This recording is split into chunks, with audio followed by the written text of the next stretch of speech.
These are the 10 best combos in Tarkir Dragonstorm draft.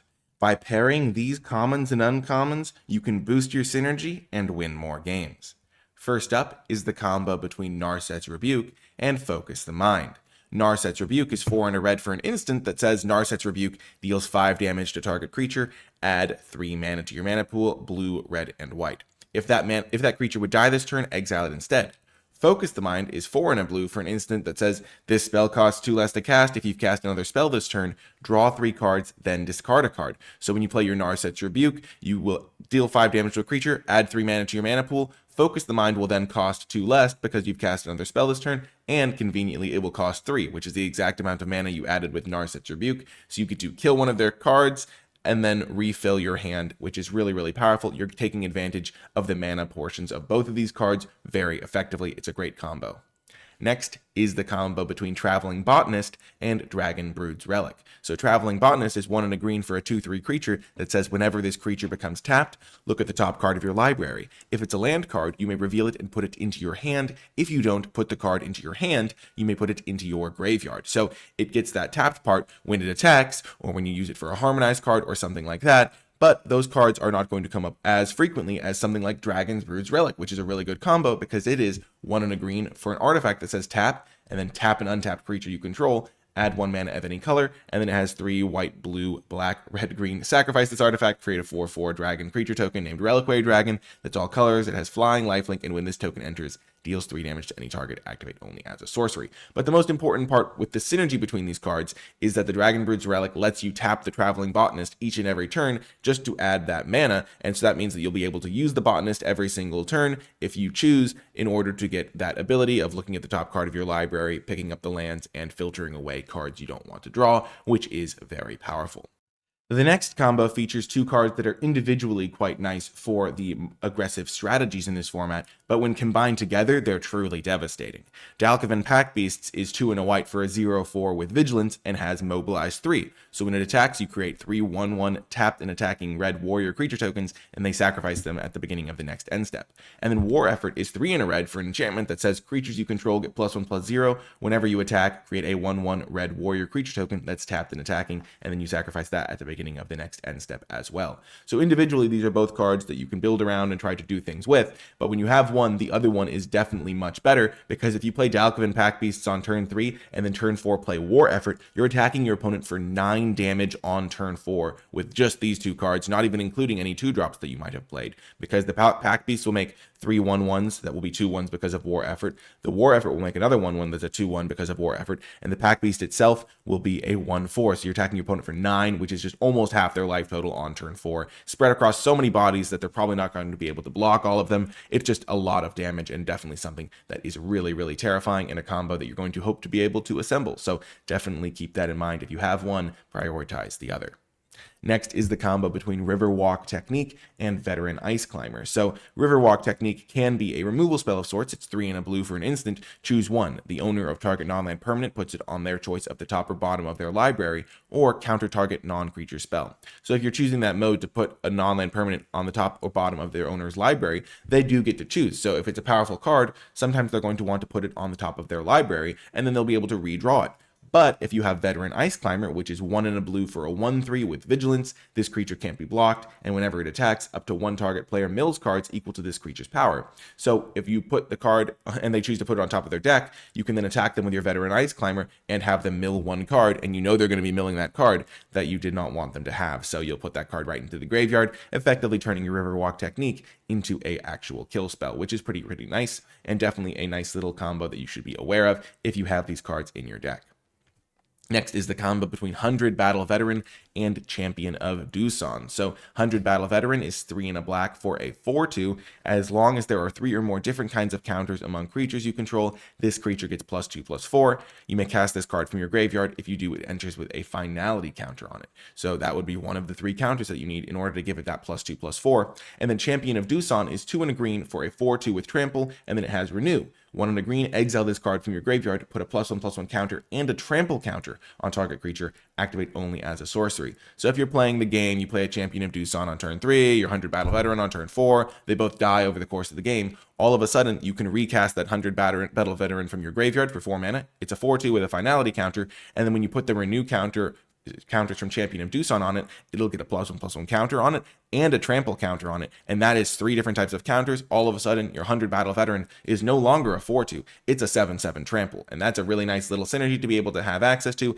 in those late game battles. So if you have a card like Champion of Doosan, 100 Battle Veteran does get a little bit better, and vice versa, so keep that in mind.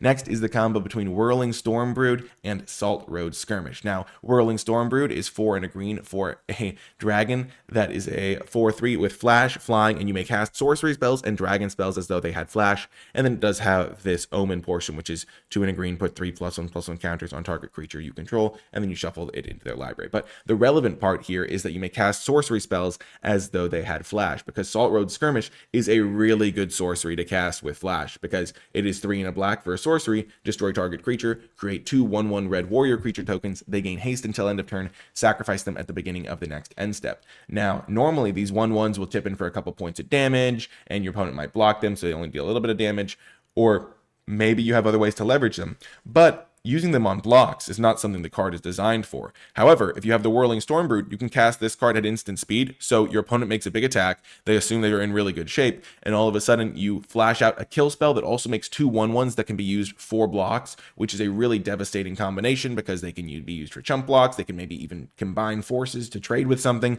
and all of a sudden your Salt Road Skirmish is getting exponentially better. So if you do have that Whirling Stormbrood, keep an eye for a card like Salt Road Skirmish that gets way better when you can cast it at instant speed. Next is the combo between Yathen Tombguard and Feral Deathgorger. So Yathen Tombguard is 2 in a black for a 2/3 menace. Whenever a creature you control with a counter on it deals combat damage to a player, you draw a card and lose 1 life. Now, of course, Yathen Tombguard doesn't have any counters itself, and therefore and a lot of the cards that do have counters are kind of telegraphed, like they'll come into play with some counters on them, or you'll maybe have to wait until the late game to get your renew creatures back from the graveyard to put counters on things, because by the turn 3 oftentimes they aren't in your graveyard, so they aren't dead yet. But Feral Deathgorger is going to solve that problem for you, because it is got the omen ability Dusk Sight, 1 in a black sorcery, put a +1/+1 counter on up to 1 target creature, draw a card. So if you play Yathen Tombguard on turn 3, on turn 4, you could use a Dusk Sight from your Feral Deathgorger to put a +1/+1 counter onto the Tombguard, and then attack your opponent with your 3/4 menace now, and start drawing those cards, and thus you create the problem that your opponent has to solve. Now, there is good removal in this set, so this combo might not last forever, but the fact that you can kind of play it when the coast is clear and start getting that extra cards is really, really nice, because all of a sudden, your Dusk Sight is not only drawing you the 1 card, but if you put it on the Tombguard or another creature that needs a counter, then you're going to be able to draw a second card from it, which is really nice. And then, of course, Feral Deathgorger does have that late game ability to be just a big dragon, a 5 in a black, flying death touch, 3/5. When this creature enters, exile up to 2 target cards from a single graveyard. But in this case, we care mostly about the Dusk Sight ability. That's definitely a synergy you should be aware of. And if you have the Yathen Tombguard, the Feral Deathgorger does go up in priority.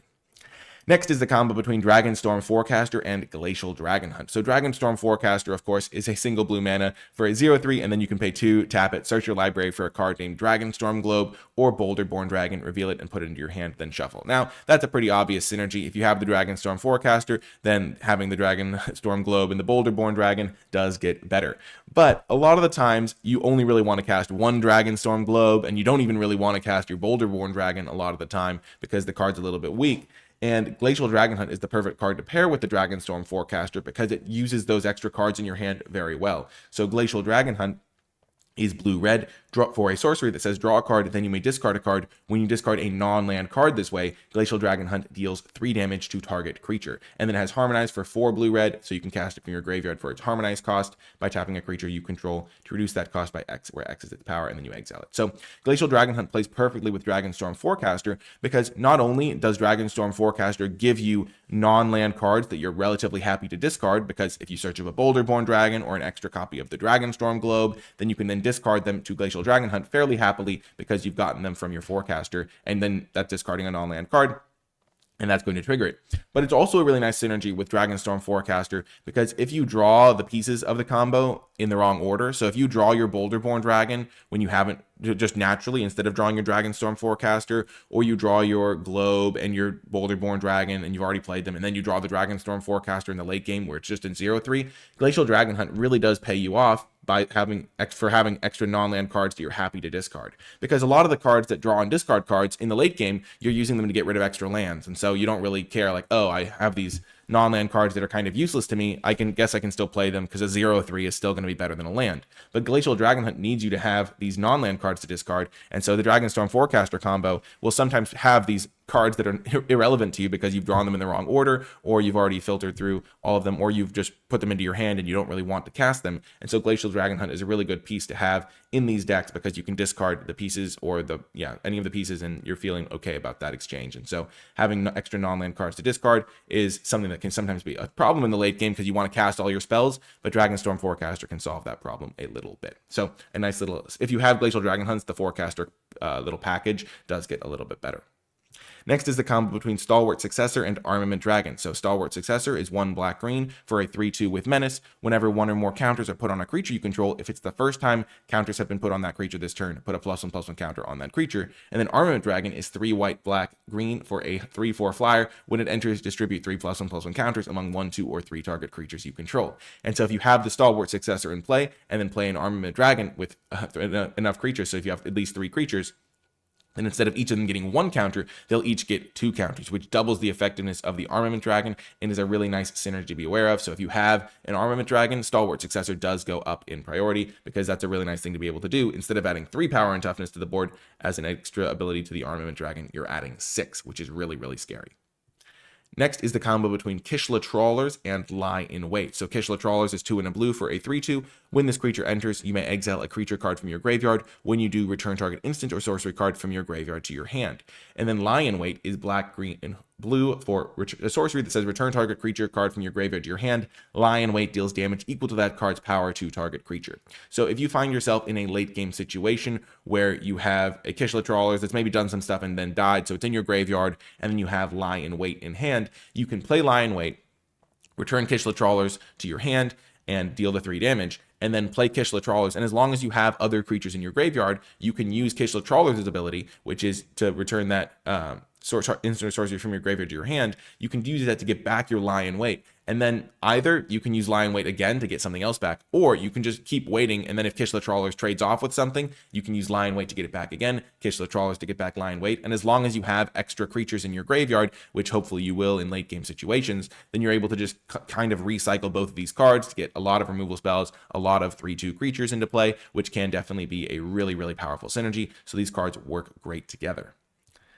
Thank you so much for watching. I guess that was the final combo. I really do hope you enjoyed this video. I lost track of them myself, which is kind of funny. But if you did make it all the way to the end, remember to hit that thumbs up button, subscribe for more, comment with your questions, thoughts, and feedback, and leave hashtag 10pair in the comment section down below, because these pairs of cards are going to be a lot of use to you and really help you win more games. That's going to do it for this one, though. I hope you enjoyed it, and I'll talk to you next time.